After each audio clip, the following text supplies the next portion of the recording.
Bon début de semaine à tous, mesdames et messieurs. Bienvenue à cette nouvelle session d'information sur A30 Télévision. Les titres. Les rideaux de 9e jeu de la francophonie sont tombés hier. Durant 10 jours, Kinshasa a étalé toute hospitalité aux différentes délégations francophones venues de 4 coins du monde. En termes de bilan, c'est la satisfaction selon le discours de clôture du chef de l'État. Les Kinois interrogés sont aussi du même avis. Nous vous livrons tous les détails de cet événement dans un instant. À suivre également dans ce journal le procès Jean-Marc Kabound, l'étape des plaidoiries projetées le 14 août prochain, a annoncé ce lundi la Cour de cassation qui a clôturé l'instruction du dossier. Bonsoir. 11 personnes tuées à la suite d'affrontements entre les rebelles M23 et les groupes d'autodéfense Wazalendo. C'était le dimanche dans le village Marangara, dans le territoire de Rutshuru au Nord Kivu. Selon la société civile locale, les rebelles du M23 ont attaqué le groupe d'autodéfense dans ce village avant de commettre ces tueries sur les populations civiles. Plusieurs dégâts matériels ont été également enregistrés. Je l'ai annoncé dans les titres, la République démocratique du Congo a dit adieu au 9e jeu de la francophonie, un adieu traduit par la cérémonie de clôture présidée par le chef de l'État Félix Tshisekedi qui a procédé à la remise des médailles aux compétiteurs le plus méritants. Retour sur cette cérémonie ponctuée par 4 moments importants dans un stade archi-comble. Ah ça y va, allez, peut-être une attaque, l'attaque sénégalaise. Et voilà, la victoire pour Modou Faye. C'est le retour du Grand Congo dans la sphère du pays organisateur des grands événements du monde. Le 9e jeu de la francophonie clôturé officiellement. Au stade des martyrs, autour du président de la République, les membres du gouvernement, les Kinoises et Kinoises venus en masse pour la cérémonie. Premier moment important, la remise de médailles aux athlètes les plus méritants dans la discipline des football.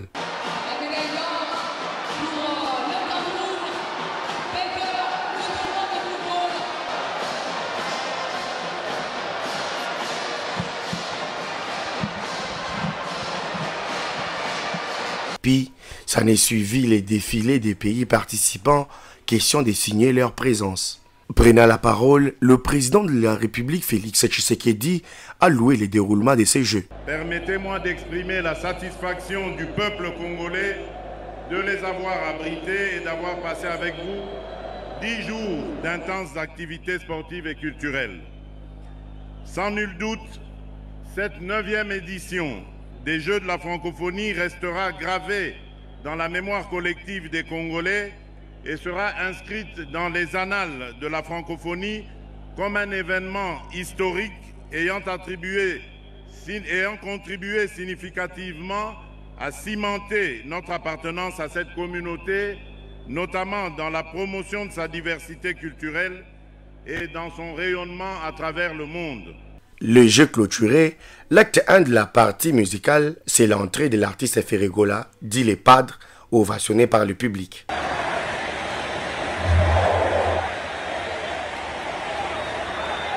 Juste après, l'artiste a également clôturé les nuits de la francophonie avec une prestation à l'explanade du Palais du Peuple. Bref, ce rendez-vous a été une réussite.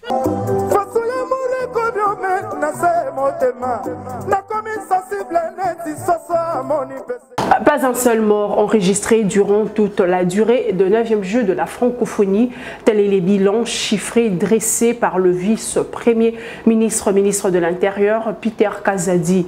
Dans un communiqué de presse, le ministre de l'Intérieur vante ces bilans jugés plus que positifs par certains pays francophones. Opinions diverses des Kinois sur l'organisation de la francophonie. Certains y trouvent une occasion de développement d'infrastructures sportives et d'autres sont plus préoccupés par la guerre à l'est du pays.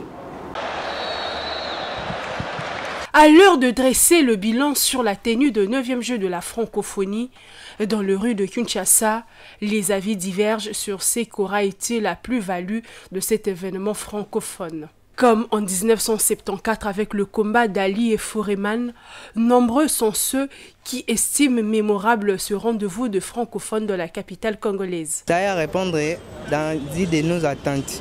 Pourquoi? Parce qu'il y a eu quelques avantages que nous-mêmes, on a quand même à bénéficier, malgré Malgré cela, c'est parmi ces avantages que je pouvais citer, parmi les constructions qu'on a eu à faire, ça nous a laissé quand même quelques avantages. Par rapport à l'organisation, l'organisation dans quel sens? La plupart de nos athlètes, c'était comme s'ils n'étaient pas préparés avant d'affronter le jeu en question. C'était vraiment un divertissement. J'ai suivi par exemple des commentaires des autres radios qui disaient quand même que c'était vraiment satisfaisant, c'était bien fait. Mais si on revient un peu en arrière, moi je trouve que ça prouve aussi que bien qu'il y ait une mauvaise publicité. Vraiment un coup de chapeau. Premier pestaleni tozonga simate tokende seli boso nous attendons ba canne ba chan même du monde toki ko salango parce que moni bonne volonté et ya président Nabiso à la Kisibiso. Même si le jeu de la francophonie ont le mérite d'avoir concouru à la solidarité nationale, certaines personnes n'ont pas retenu leur réticence en référence à la souffrance des Congolais de l'Est suite à l'insécurité. C'est depuis 2022, non? Ça fait une année et un mois. C'est en juin 2022. Et vous, les amis, les frères qui sont là-bas, ils viennent chaque jour, mais nous en fait ici. C'est comme organiser une fête dans une même parcelle. D'un côté une fête, de l'autre côté un deuil. Non, vraiment. Au-delà de compétitions officiellement closes, plusieurs Kinois appellent les autorités à jouer leur partition pour la protection des infrastructures et la sécurité des Congolais, comme cela a été le cas durant toute la période de ces Olympiades à Kinshasa. La République démocratique du Congo termine 9e au classement général de la francophonie avec 34 médailles, dont 5 en or, 11 en argent et 18 en bronze. Pour quelques analystes sportifs interrogés ce lundi, l'organisation de ces Olympiades dans la capitale congolaise fut une réussite. Ils sont au micro de Meshak Wabeno et Thérèse Malolo. Le 9e jeu de la francophonie sont officiellement clôturés, mais ils restent gravés dans les annales. Au sein de la sphère sportive congolaise, l'on juge meilleure la prestation des athlètes congolais au regard de la qualité de la préparation effectuée en amont dans certaines disciplines. Je dirais une prestation mi-figue, mi-raisin, puisque on n'a pas démérité. Nous avons fini en 9e position, dévançant certaines nations qui se sont bien préparées. Pour moi, cette participation des léopards, des athlètes congolais dans différentes épreuves, différentes disciplines, n'a pas été ridicule, comme je le disais tantôt.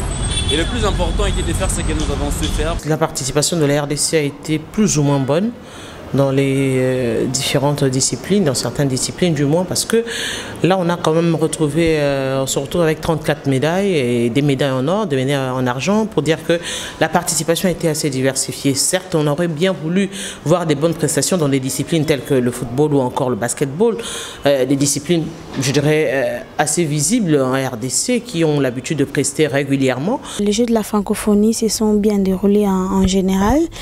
Et la mobilisation était totale du côté du public, mais aussi du côté des organisateurs. Mais seulement du côté préparation de nos athlètes, les athlètes ne se sont pas assez préparés. La discipline qui s'était beaucoup préparée, c'est justement le judo et la lutte. Donc de ce côté-là, vous avez vu qu'il y a eu quand même assez de médailles gagnées. Nos athlètes ont fait le mieux qu'ils pouvaient. Pour un futur beaucoup plus meilleur, les autorités congolaises sont appelées à protéger les infrastructures acquises. Aujourd'hui, je me dis qu'avec les infrastructures que nous avons acquises avec la francophonie, et cela est possible, peut-être pas encore le CHAN, mais quand même avec les stades couverts, il y a des compétitions telles que par exemple les éliminatoires zone 4 du basketball ou encore du handball, du volleyball peuvent se tenir en République démocratique du Congo actuellement avec les infrastructures que nous avons. Des disciplines telles que le judo, le karaté, le taekwondo peuvent également venir compétir en RDC pour le compte par exemple de la zone Afrique. Ce sont des acquis aujourd'hui que nous avons et qui peuvent servir. Tout dépend maintenant de la campagne que nous devrons faire pour permettre aux Congolais d'aujourd'hui de comprendre le bien fondé de ces acquis. La chose à faire ici, c'est essayer d'organiser les choses du côté sportif. Je crois qu'avec tout ce qu'on a maintenant comme infrastructure, ça pourra peut-être relancer. Donc ça doit relancer les sports au niveau du pays, que l'on puisse organiser des compétitions, mais que l'on puisse aussi faciliter la participation de nos athlètes aux compétitions internationales. La RDC, pays hôte du 9e Jeux de la francophonie, a été représentée dans toutes les disciplines sportives et culturelles. 5 médailles d'or ont été remportées en lutte, jonglerie avec ballon et littérature. Vous le savez, les 9e Jeux de la francophonie ont été marqués par les prestations spectaculaires de plusieurs artistes musiciens congolais, de prestations toutefois à la base de polémiques au sein de l'opinion. Pour Maïka Mounan, acteur culturel et l'une des figures de proue de la culture congolaise, les artistes doivent chercher le professionnalisme, pas être numéro 1. Il a dit le week-end au micro de Gaki Anangamina dans le cadre de l'émission Culture Art. Les artistes ne sont pas des clones. Ils ne sont pas classifiés, voilà le numéro 1, le numéro 2, le numéro 3, le numéro 4, ça n'existe pas. Très bien. Et cette histoire de génération pour moi n'a aucun sens, parce que moi je suis de quelle génération, j'ai travaillé avec quelle génération, c'est complètement faux. On est artiste et on devient professionnel. Et à partir du moment qu'on a mis le doigt dans l'étrier, on reste professionnel. On ne va pas dire, ah non, je suis un bébé, je n'ai que 6 mois. Non. Quand tu deviens professionnel, point barre. C'est-à-dire que tu te plies à toutes les règles du métier. Ce qui compte, ce n'est pas le plein.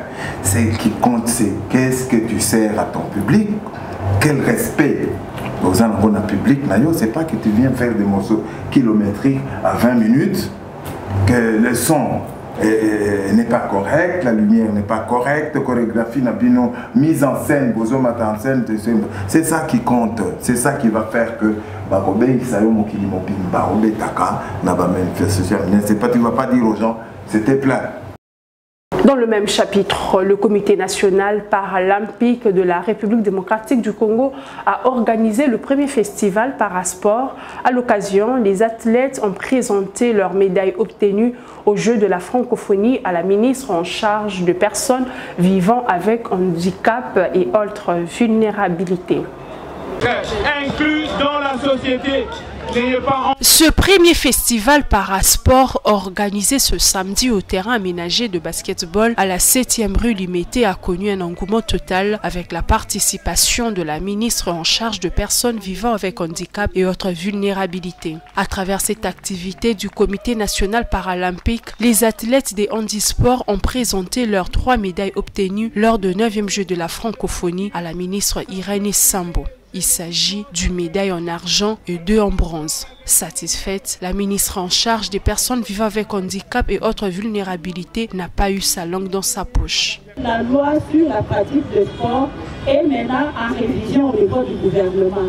Et nous n'allons pas adopter cette loi sans que nous intégrions ce qui est de la réalité du sport pour les personnes avec handicap. Les artistes qui sont aussi dans les arts doivent être parmi les plus pauvres de ce pays.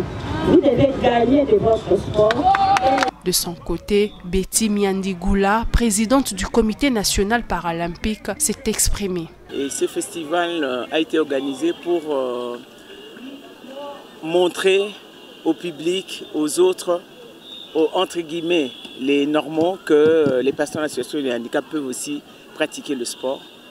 Donc ça, c'est vraiment des matchs de démonstration pour qu'on voit de quoi ces personnes sont capables.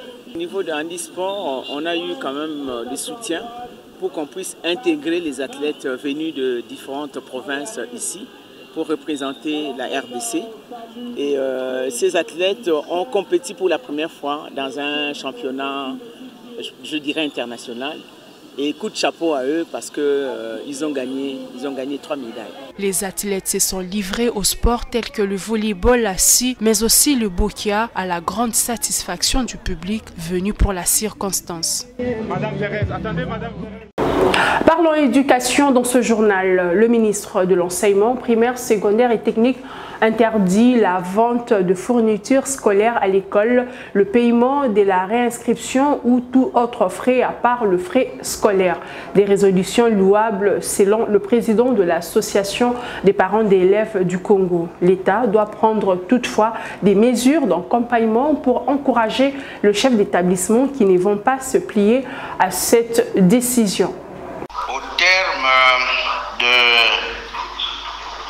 la Constitution, de la législation scolaire en vigueur, le ministre de l'enseignement primaire, secondaire et technique et le pouvoir organisateur de l'éducation dans les sous-secteurs de l'enseignement primaire, secondaire et technique.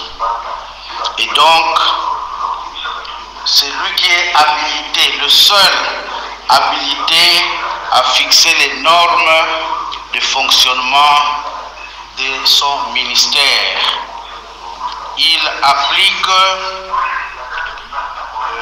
la politique du gouvernement dans son sous-secteur en tenant en compte les options fondamentales que sont la gratuité à l'enseignement primaire et l'allègement des charges des parents. Et donc, il est de sa responsabilité de prendre les mesures qui s'imposent. S'agissant de vos inquiétudes au sujet des chefs d'établissement qui risqueraient de ne pas se plier devant ces différentes mesures, mais alors c'est de la rébellion, les chefs d'établissement qui iront à l'encontre des dispositions arrêtées par le pouvoir organisateur subiront la rigueur de la loi parce que le secteur de l'enseignement est très sensible et il est donc impérieux que les normes soient vraiment respectées dans la gouvernance de ce secteur.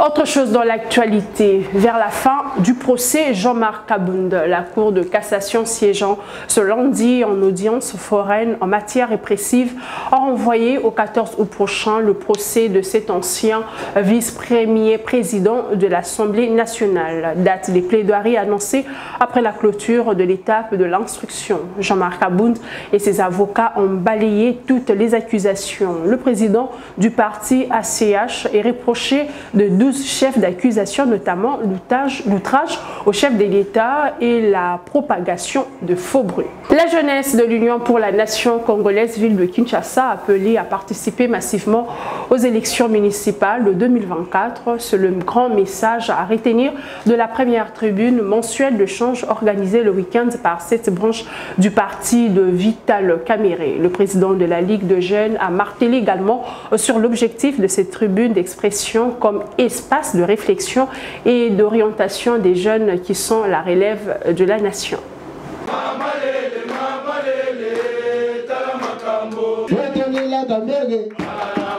Rendre la ville de Kinshasa acquise à Vital Kamerhe, voilà ce qui justifie la mise en place de cette tribune de réflexion mensuelle, initiative de la Ligue de jeunes sous le leadership de son président Joël Mungu. La participation des jeunes aux élections municipales était le thème central de ces échanges qui ont connu la participation de plusieurs cadres du parti de Vital Kamerhe. Occasion pour les différents intervenants de motiver les jeunes de l'UNC à postuler à ces échéances en se mettant en ordre dans la constitution des dossiers, mais aussi à développer des stratégies pour gagner. Un message sur lequel a insisté le président de l'interfédérale ville de Kinshasa. Et le président Vital Kamerhe tient beaucoup à la jeunesse de l'Union pour la nation congolaise. Et c'est même pour ça que la jeunesse est au centre de tout ce qui s'est fait au sein de notre parti.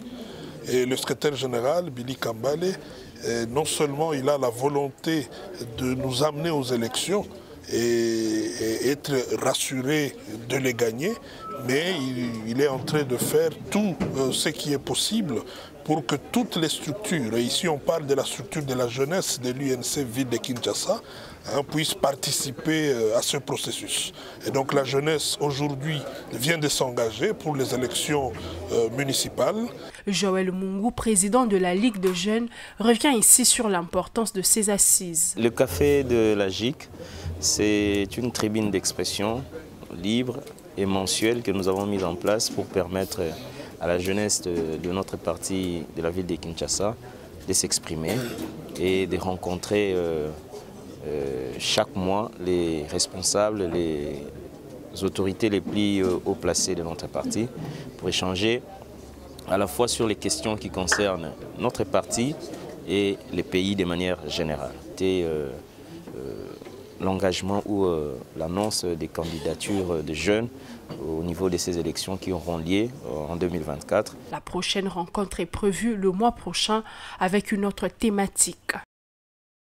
Puisque nous parlons élection, l'une des candidates aux législatives nationales et provinciales, Mimi Mouita, a regagné Kinshasa après un séjour à l'extérieur de la capitale. Membre du parti FONUS, elle a communié dès son retour avec les militantes et militants de sa formation politique. Elle a dit toute sa satisfaction à apporter sa contribution au redressement du pays et à soutenir la candidature du président Félix Tshisekedi en décembre 2023.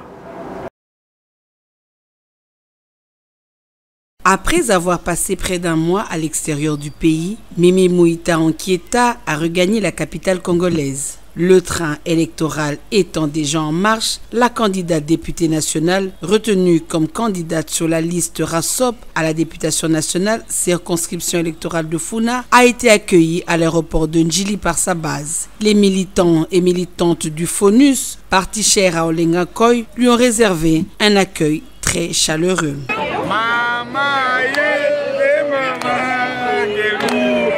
De l'aéroport, la camarade Mimi Mouita Ankieta et toute sa délégation se sont dirigés au siège du FONUS pour une communication en prélude de son installation officielle comme candidate présidente de l'Union fédérale de la Funa. Pour rappel, Mimi Mouita Ankieta est candidate à la députation nationale, également candidate députée provinciale dans la commune de Kasavubu. En tout cas, bolingwa boyena na mona yangote. Na monja ngwe pa ya ba mama na ngai, na sepeli mingi pona batata na ngai, pona parti na ngai, pona bandeko ya RASOP nyonso, pona Funa nyonso tu na sepeli na ndenge bouti na aéroport mbami na ndeko na biso, président na biso Joseph Olenga Nkoy. Ye azali mutu oyo azosepela kobongisa mboka oyo na nzela ya mabongisi ya tata mokonzi mboka Félix Tshisekedi. Donc ndenge tozali awa tolingi ko changer pouvoir te, tolingi to battre la pouvoir oyo pour stabilité za na mboka na biso, poto mema Funa kende liboso engenga na ba commune nyonso oya Funa. Kai mwana na bino boyebi ngai, tata mwasi boyebi ngai, mama kulutu mama leki boyebi ngai, mama Mimi Mouita oye. Mama Mimi ya Liso Bumbu oye. Mama Mimi ya Funa oye. Mama Mimi ya Simoki Mbango oye. Botala na ba drapeau bomo na ba komi nini? RASOP ba komi FONUS. Donc batambolaka elongo. Joseph Olenga Nkoy. Soso mboka kombo na ye Joseph Olenga Nkoy. Na kozongela te asa lobaki yango déjà oyo asali ete ye lelo akoma candidate député pour être bandima ki ba aligné ye. Yango bomoni raison pour laquelle lelo ayena bino mais liboso tozoya awa akobengisa bino subo ya susu ebele koleka parce que il faut bino bola accepter ya solo bolingaka ye. Tango ozotinda mutu azala molobeli na bino c'est que ça veut dire que bopesi ye confiance. Au cours de cette rencontre avec la base, Mimi Mouita Ankieta a dit toute sa détermination à apporter sa contribution au redressement du pays et surtout à soutenir la candidature du président Félix Tshisekedi Tshilombo à la présidentielle de décembre 2023. Actualité oblige, la base de la FUNA à travers le FONUS et le RASOP, ainsi que la candidate Mimi Mouita Ankieta, félicite le chef de l'État pour l'organisation et la réussite totale des 9e Jeux de la francophonie. Mesdames et messieurs, c'est par ici que prend fin cette session d'information. Merci de l'avoir suivi. Le prochain rendez-vous est fixé avec James Mouchia.